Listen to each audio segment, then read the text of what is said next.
और रामपुर से बड़ी खबर है, मोहिबुल्लाह नदवी नामांकन करने पहुंचे हैं। एसपी प्रत्याशी हैं मोहिबुल्लाह नदवी। तो रामपुर में सियासी पिक्चर जो है वो और उलझ गई है। मोहिबुल्लाह नदवी जिनके लिए खबर आई कि समाजवादी पार्टी उन्हें अपना उम्मीदवार रामपुर से बनाना चाहती है, लेकिन दूसरी तरफ आसिम रजा भी पहुंच गए थे। उन्होंने भी पर्चा खरीद लिया और कहा वो भी सपा से नॉमिनेशन फाइल करेंगे। इस बीच बड़ी खबर यह आई है कि मोहिबुल्लाह नदवी नॉमिनेशन के लिए पहुंच गए हैं। ऐसा ही घटनाक्रम मुरादाबाद में हुआ, जहां पर नॉमिनेशन एसटी हसन की तरफ से भी फाइल कर दिया गया और एक और उम्मीदवार की तरफ से भी फाइल कर दिया गया।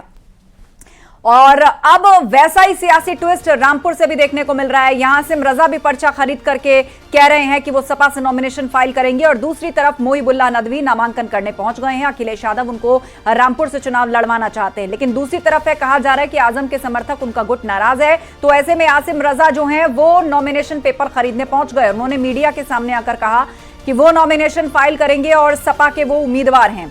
ऐसे में अब इस पूरी मैनेजमेंट के लिए, इस पूरे इशू को रिजॉल्व करने की जिम्मेदारी शिवपाल यादव को दी गई है। खबर है कि वो सीतापुर जेल में जाकर आजम खान से मुलाकात करेंगे।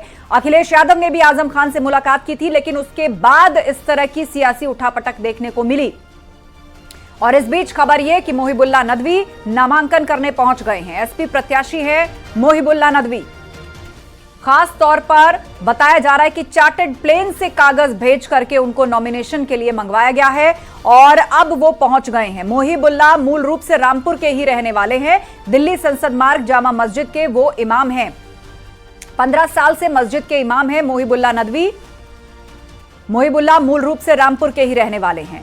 तो इस सियासी उठापटक के बीच अखिलेश यादव ने यह भी कहा कि इस तरह के बगावती तेवर बर्दाश्त नहीं किए जाएंगे। किसी की भी बगावत या इस तरह की पार्टी लाइन से उलट बात बर्दाश्त नहीं की जाएगी। और फिलहाल रामपुर में मोहिबुल्लाह नदवी पहुंच गए हैं अपना नॉमिनेशन फाइल करने के लिए। सपा अखिलेश यादव उन्हें रामपुर से चुनाव लड़वाना चाहते हैं और उसकी तैयारी उसी तरह से की गई है और अब वो नॉमिनेशन फाइल करने के लिए पहुंच गए हैं। अब से 2 घंटे पहले आसिम रजा भी पहुंचे और उन्होंने भी नॉमिनेशन पेपर खरीदा और खुद को सपा से उम्मीदवारी जताते हुए अपनी दावेदारी प्रकट की और कहा वो भी नॉमिनेशन फाइल करेंगे।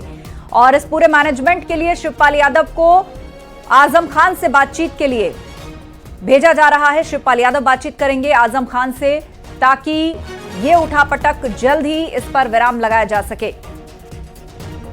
रामपुर से बड़ी खबर, मोहिबुल्लाह नदवी नामांकन करने पहुंच गए हैं। विशाल सक्सेना फोन लाइन पर जुड़ गए हैं। विशाल, नॉमिनेशन फाइल करने में अब बहुत ही कम वक्त बचा है, मतलब आप समझ लीजिए घड़ी उल्टी गिनती इस वक्त चल रही है। मोहिबुल्लाह नदवी पहुंच गए हैं। आसिम रजा का फिलहाल क्या हाल है, उनको लेकर क्या खबर है? देखिए, बिल्कुल आपको बता दूं, समाजवादी पार्टी से मौलाना मोहिबुल्लाह नदवी जो है उन्होंने नामांकन कर दिया है।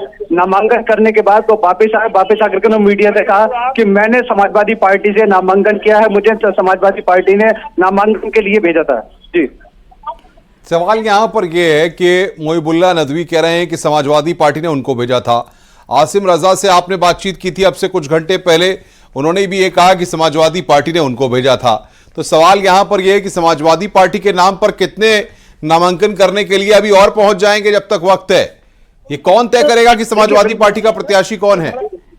देखिए, समाजवादी पार्टी का प्रत्याशी कौन है ये तय राष्ट्रीय अध्यक्ष अखिलेश यादव को ही करना है। लेकिन अगर जिस तरह से रामपुर में देखा जाए, आसिम राजा जो आजम खान के बेहद करीबी हैं, उन्होंने भी एक पर्चा खरीदा था और उन्होंने कहा था कि मैंने समाजवादी से पर्चा खरीदा है। वहीं जब वो नामांकन करने के लिए गए तो उनसे पूछा कि आप किस पार्टी से नामांकन करने जा रहे हैं, तो उन्होंने कहा मैं आकर के बताऊंगा कि किस पार्टी से कर रहा हूँ। तो अब देखना ये होगा कि क्या आजम खान के करीबी आसिम रजा ने समाजवादी से नामांकन किया है या निर्दलीय नामांकन किया है। फिलहाल तस्वीर साफ हो गई है कि मौलाना मोहिबुल्लाह नदवी जो है उन्होंने इस मीडिया से कह दिया है कि मैंने समाजवादी पार्टी से नामांकन कर दिया है।